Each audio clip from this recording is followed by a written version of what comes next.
আমি মুখের মধ্যে তুলমু, এমন ওই সময় কলেজার টুকরা সন্তান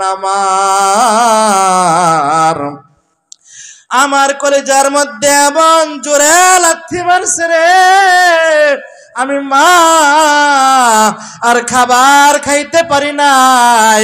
আমি মা খাবার না খাইয়া জায়গায় স্তব্ধ হইয়া বসে রইছি। আবার আমি দুপুরের খাবার তৈয়ার করলাম।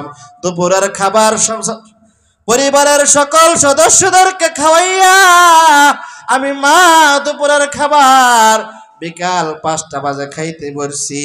যখন আমি লোকমাটা মুখের মধ্যে তুলমু, কলিজার টুকরা সন্তান আমার কলিজার মধ্যে এমন জোরে লাথি মারছে রে, আমি মা ব্যথায় অচেতন হয়ে গেছি।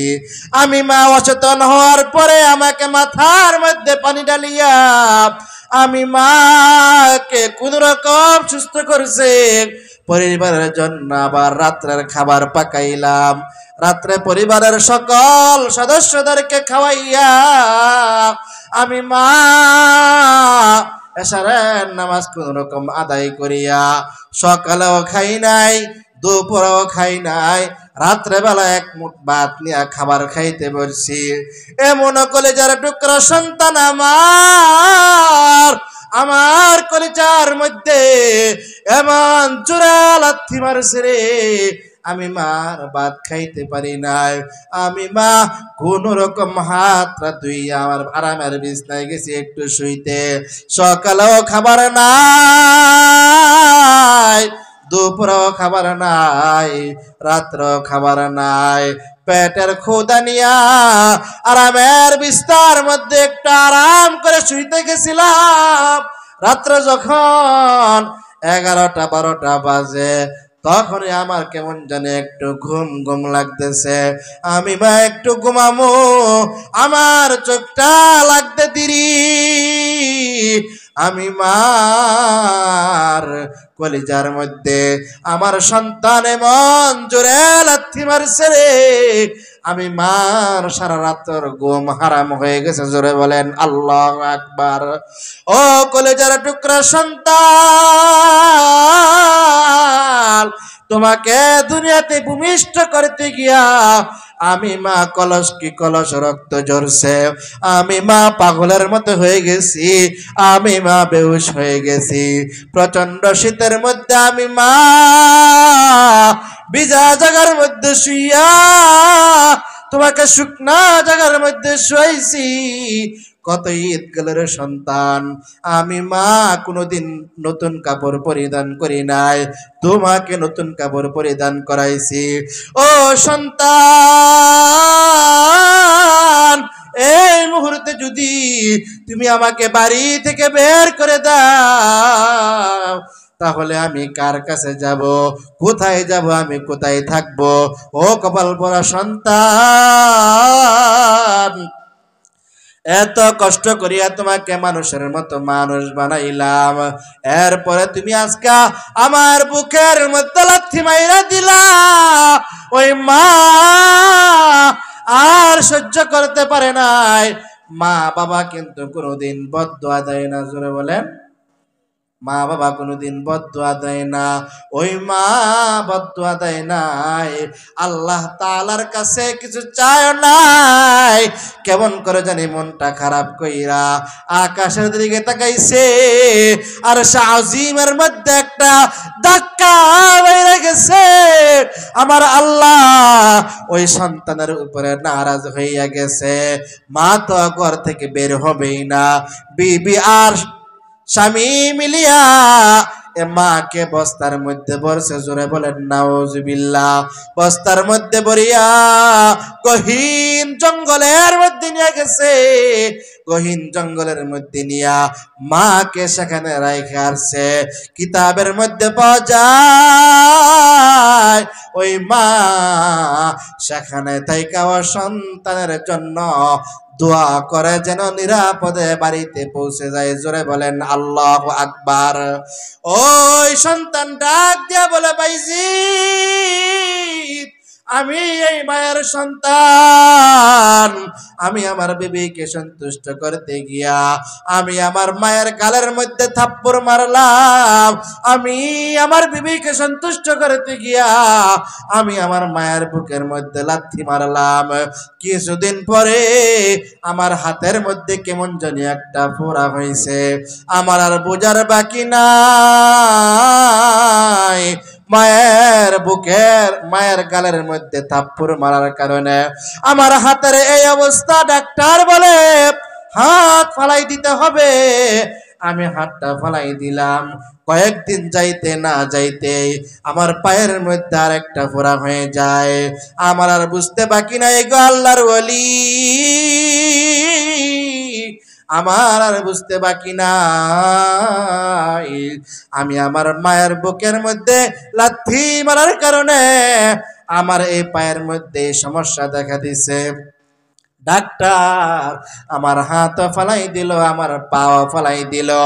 এবার আমি বাড়ির মধ্যে থাকতে লাগলাম। আমার বিবি আমাকে রাখিয়া চলে গেল। এলাকার মানুষ আমাকে আইসা বলে, ও হারুন, এলাকার মধ্যে থাকার কোনো অধিকার নাই, জমিনের মধ্যে পয়সা থাকার কোনো অধিকার নাই। ও হারুন, তোমাকে আমরা মেরে ফেলবো।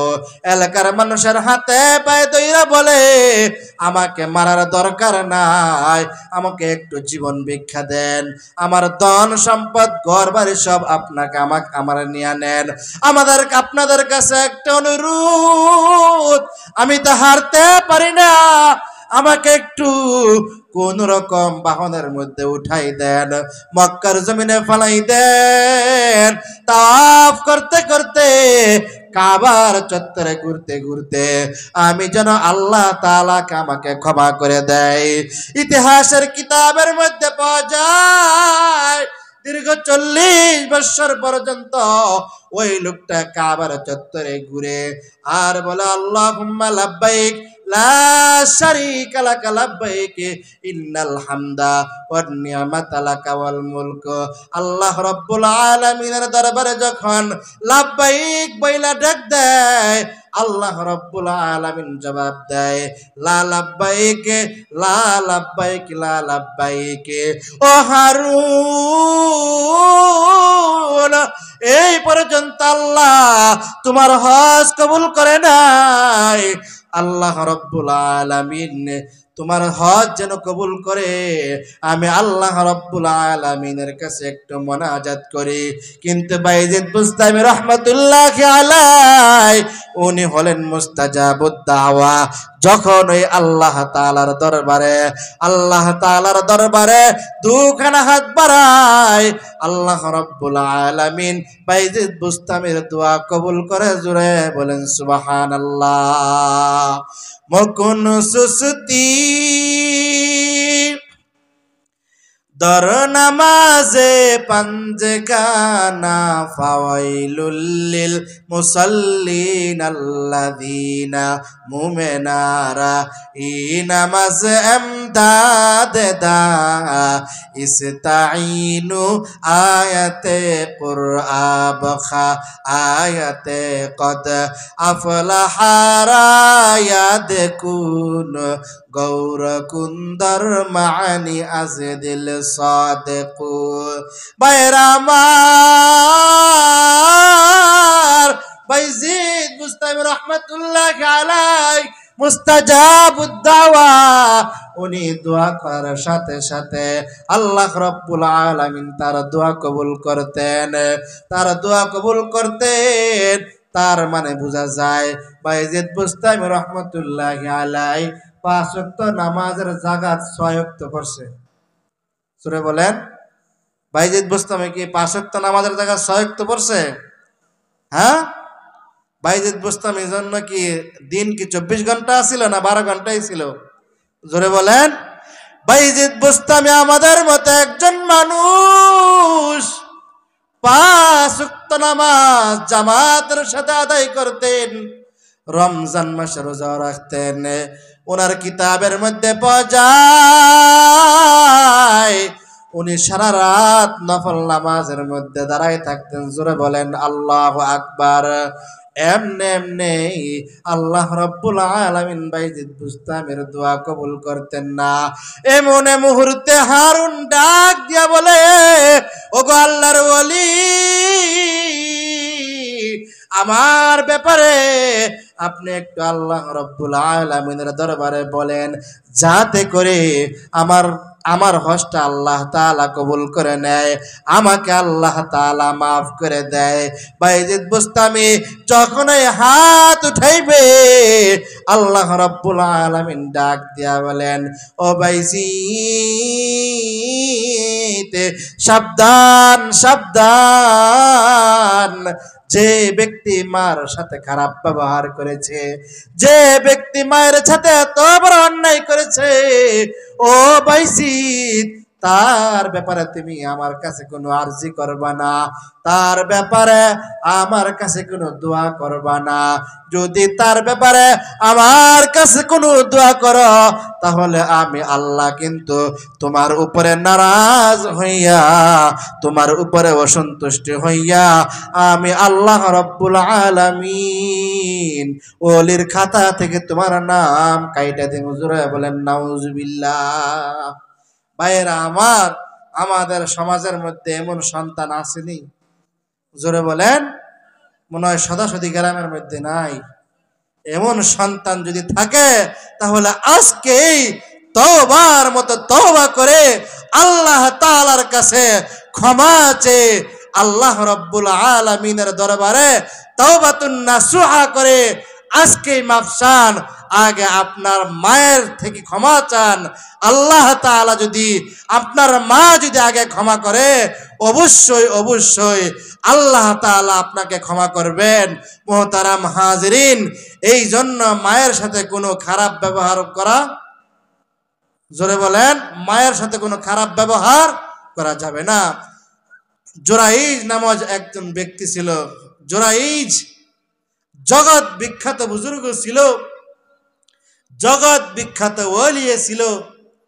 এই জুরাইজের ব্যাপারে একটা কোলের শিশু সাক্ষী দিছে। জোরে বলেন সুবহানাল্লাহ। হযরত ইউসুফ আলাইহিস সালাতু ওয়াস সালামকে যখন জুলাইখার স্বামী মিশরের বাদশা অন্যায়ভাবে জেলখানার মধ্যে পাঠাইবেন, তখন একটা কোলের শিশু এরকমই হযরত ইউসুফ আলাইহিস সালাতু ওয়াস সালামের ব্যাপারে সাক্ষী দিছিলেন। মোট চারজন শিশু, কোলের শিশু এরকম ভাবে সাক্ষী দিছিলেন।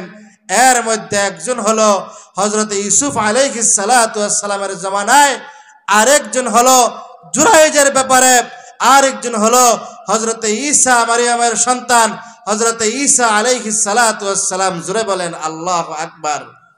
ভাইয়েরা আমার, জুরাইজ জগৎ বিখ্যাত বুজুর্গ হওয়া সত্ত্বেও ওনার মা ইসলাম ধর্ম গ্রহণ করে নাই।